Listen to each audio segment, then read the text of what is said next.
In 1992, 7 young people around the age of 20 died strange, mysterious deaths, one after the other, in the small town of Kumatori in Osaka. All these deaths happened over a span of just 2 months, within a roughly 1-kilometer radius, and most of the victims knew each other. Many of the deaths took place at almost weekly intervals, and several of the victims reported being chased by a vehicle shortly before they died. Yet even more strangely, police ruled that most of these deaths were self-inflicted, despite evidence that made it seem clear that they couldn't have done it themselves. What was really going on? Let's take a look at this strange case. First, some basics. Kumatori can be found in the south of Osaka Prefecture, rather close to Kansai International Airport. It sits on the water of Osaka Bay and at present has a population of around 43,000 people. It's decently sized, not too big nor too small, and both agriculture and horticulture play a large part in its economy. And in the early 1990s, it became famous across the country for a series of strange deaths that still haven't really been explained. The first death took place on April 29, 1992, and the last death connected to this particular series of incidents happened on July 2nd, just over 2 months later. All victims were between the ages of 17 and 22, and strangely, most of the deaths happened on a Wednesday or Thursday. And all of the deaths took place within a 1.2-kilometer radius. 6 of the 7 deaths were men, 1 a woman. 5 of them were friends, while 2 were found to be unrelated. Police treated the first 2 deaths as accidents, but ruled the final 5 as suicides. But how were they all connected?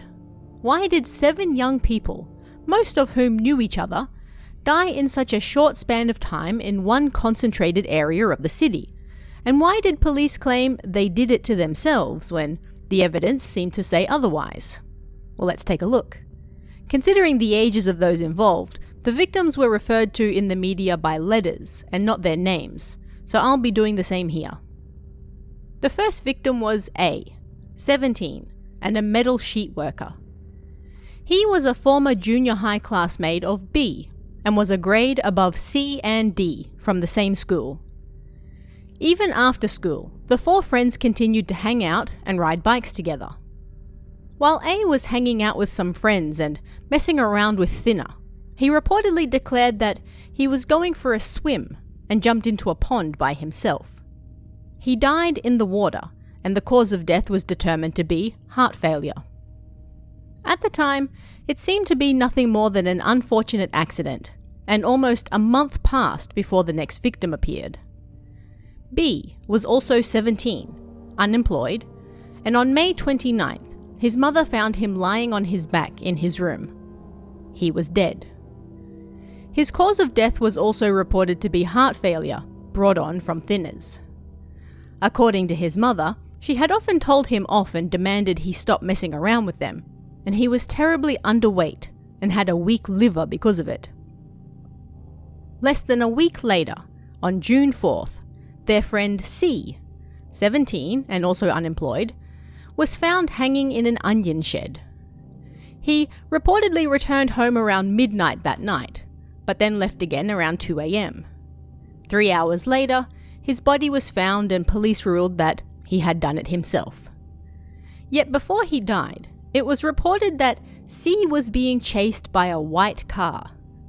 Who was in the car and why they were chasing him remained unknown. Yet despite the official ruling, it was reported that C left no note behind, nor did he have a reason to end his own life.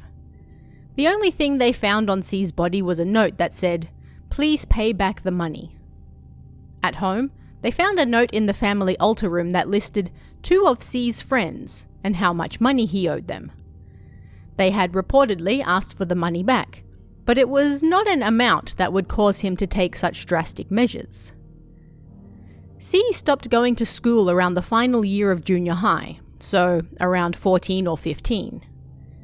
He was reportedly part of a motorcycle group called Kaze, or Wind, that he formed with D. Both were well known around town as delinquents. At the time of his death, C was unemployed. He had previously entered a vocational school for hairdressers, but dropped out within the year. He spent his time mostly hanging out with his friends and playing pachinko. And then, 6 days later, on June 10th, his close friend D, 18 and a civil engineer, also died. He was also found hanging, this time in the barn of a house he used to live in. And like C, there were no signs that he was upset or considering ending matters. In fact, his girlfriend was pregnant and they were planning on getting married. They were also looking for a new house to live in together. He had also reportedly asked his mother just the day before to buy an insulated lunchbox for him that he could take to work to keep his lunch cold. He was also seen crying at C's funeral and asking how he could have died. He reportedly told other friends at the funeral that if they had anything they ever needed to get off their chests, they should talk about it together and do their best to carry on in C's memory. And, according to D's mother, before his death, he also told her that he was being followed by a white Corolla. He didn't know who it belonged to or why they were following him. D was quite well known around town as being a violent delinquent on a motorbike, but at the same time, he was also, according to those who knew him, a polite delinquent with standards. His junior high principal said that he and his friends broke 49 windows at the school and showed up to their graduation on motorbikes as well. But after that, he returned to the school twice to visit old teachers, and on those occasions, fixed a broken door at the school, and even delivered a hornet's nest to the very happy science teacher to use as a specimen. D lived in a one-room apartment near the station, although, as mentioned earlier, at the time of his death, he was looking for a house to move into with his pregnant girlfriend and soon-to-be wife. Still, while at the apartment, his friends often gathered there to hang out, and locals reported they got up to all sorts of petty crimes, such as breaking vending machines and public phones, and even stealing bikes and cars. D was also said to have a strong filial side to him. After graduating from junior high, he briefly helped at his father's company, where he met E. Yet the company went bankrupt in 1991, the year before all these incidents took place, and so they had to give up their house due to lack of money. This inspired D to work hard at a new job because he reportedly wanted to buy the house back and give it to his parents. Despite his rough nature and litany of small crimes, his popularity could be seen in the approximately 400 people who showed up to his funeral, including teachers from his junior high. One of them reportedly said, "He was a rascal, but he never bullied the weak. I'm sure that, in time, he would have become someone who stood above the rest." A week later, on June 17th, E, 18, and the former employee from D's father's company, was also found dead in an onion shed. He was working in a Japanese inn at the time, and also a member of the Kaze bike gang. Strangely, he was found with his hands tied behind his back, making it seem unlikely that he had hung himself, but police reported that the knots were done in a way that he could have done himself. They suspected he did so that he wouldn't untie himself after. Neighbours reported hearing no noise at the time. E was said to have taken 2 days off from work so he could attend D's funeral, and he left for Kumatori on June 12th, but he was unable to make it in time. He then stayed at a friend's house, and 5 days later was found dead. E had also reported seeing a white car in the months leading up to his death, and when he mentioned this to D's mother over the phone 2 days before he died, she told him that D had seen the same thing. E reportedly told his workplace on June 13th that he would be returning the following day, yet he never did. On June 16th, the day before he died, It was said that E's former girlfriend, who he hadn't seen in 6 months, told him that she was soon getting married. Friends heard him joke, "Does anyone have a rope?" That was taken to be a potential reason for his death, but those with him insisted he only said it in a playful manner, and he would never actually do such a thing. Up until this point, all of the deaths were clearly related somehow. Everyone was friends with, or at least knew everyone else.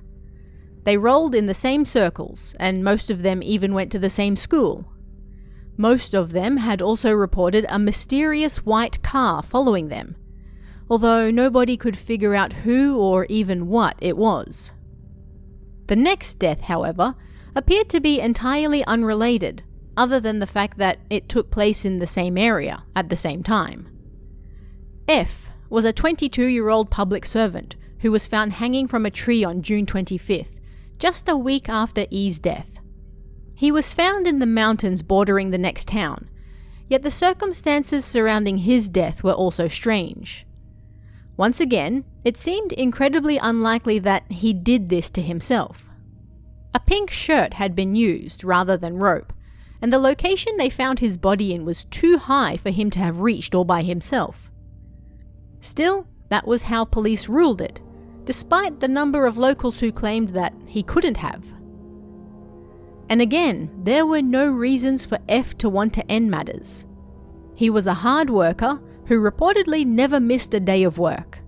He enjoyed marathons and was even part of the city's local athletics club. On the day he died, he left the house like he always did with his lunch, and there was no sign that anything was wrong.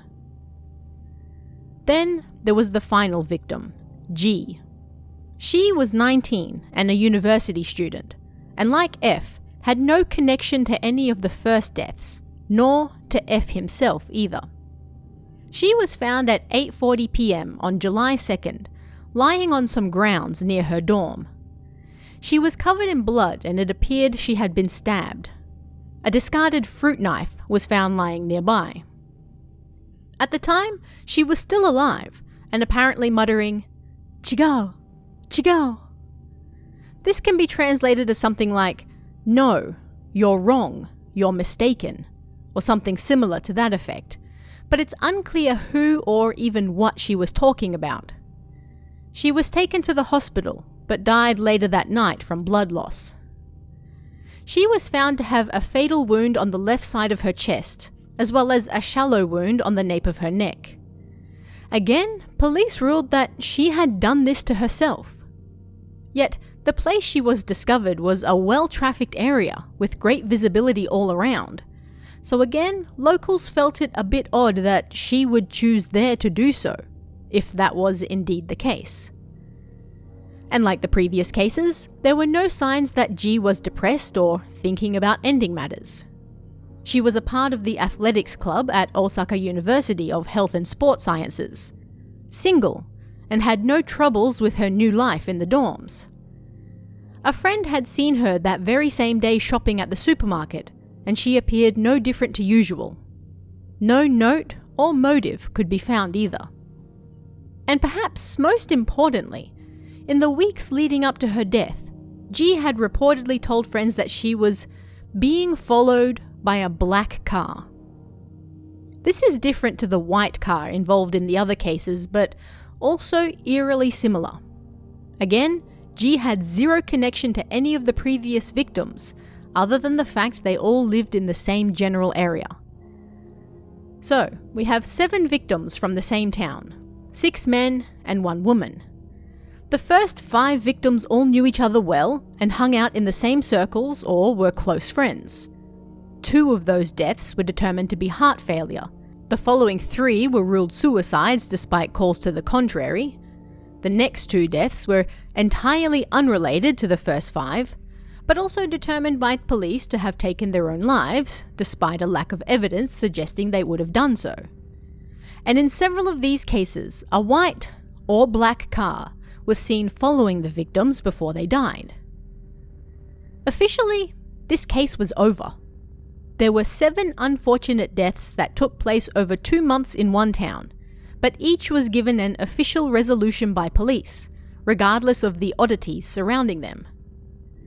Naturally, these oddities left many wondering whether that was actually what happened though. And how could you explain that white or black car that was seen following them, sometimes for months before they died? Naturally, with several of the deaths being members of motorbike gangs, rumours sprung up that perhaps the Yakuza had taken care of them. One rumour in particular suggested the boys had attacked the daughter of a gang leader, and all their deaths, one by one after that, were retribution for the attack. Sounds more like a movie plot than real life, and of course, there was zero evidence to point to this being the case.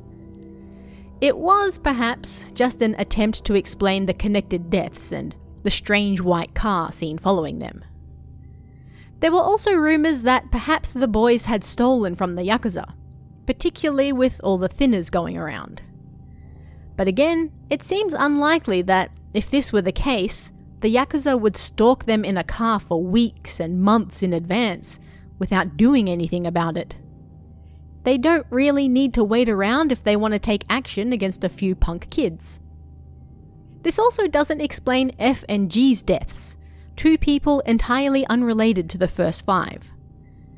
Yet, there is something that these two do have in common: a love of running. As you may remember, F was a member of the city's athletics team and often took part in marathons. G was attending a sports university, and shortly before her death had just set a new personal record for running 1,000 meters. Could this one small fact somehow connect them to the others? Could F and G have seen something while they were out running that caused them to be targeted by the same people? The white and/or black car, seen in the previous cases? Officially, we don't know.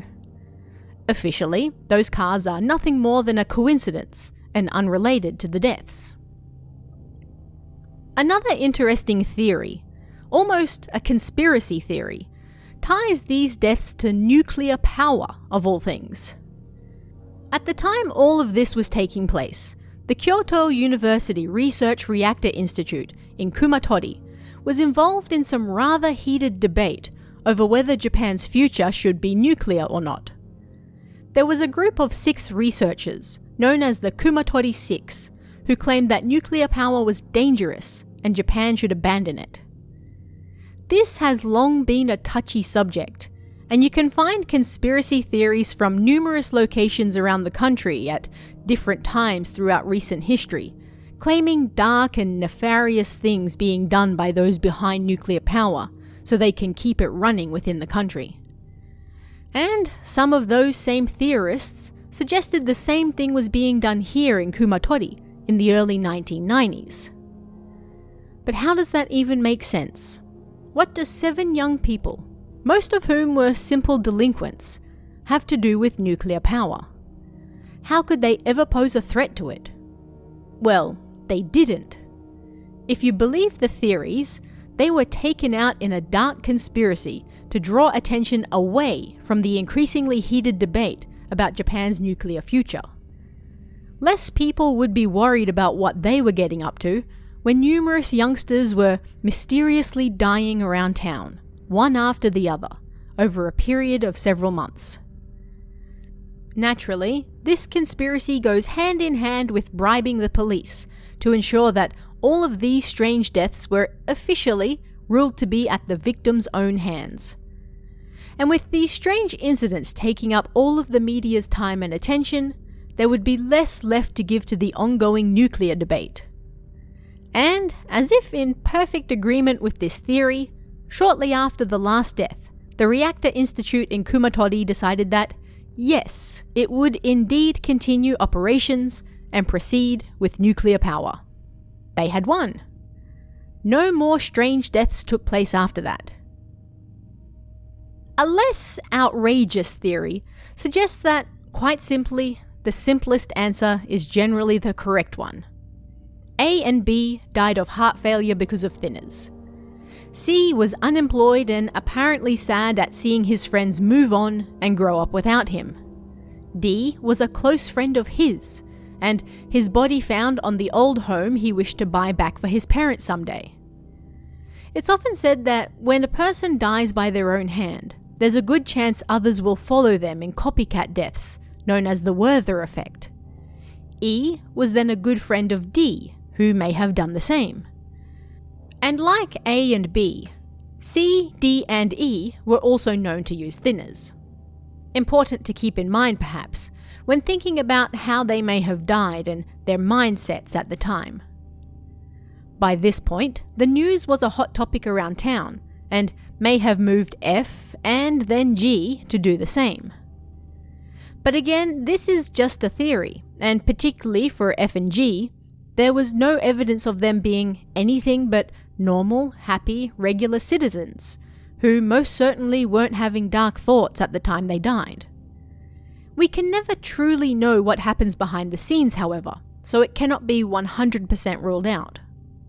The black car that G claimed was following her, for example, could be explained as some sort of paranoia. But at the end of the day, we just don't know, and that particular aspect across all the cases remains a mystery. Over 3 decades have passed since these strange incidents took place, and officially they were solved at the time. Case closed. The mystery around several hard-to-explain aspects surrounding the deaths, however, has left people discussing and dissecting the case even to this day. With conspiracy theories here and there, and no way to truly know how those involved were thinking, or even what they were doing at the time, makes it hard to put together a proper, solid picture of what really happened. How were the latter deaths connected? What was the truth behind those cars? How could you explain all the little inconsistencies that didn't make sense when put together? Was it really a nuclear conspiracy? Was it just thinners? Was it the Werther effect? Was it simply a coincidence and nothing more? We're unlikely to ever know, and that's why people are still talking about it today, decades after it was officially closed. But what do you guys think about this one? Where do you think the truth lies? Let me know in the comments below, and I'll see you again next time.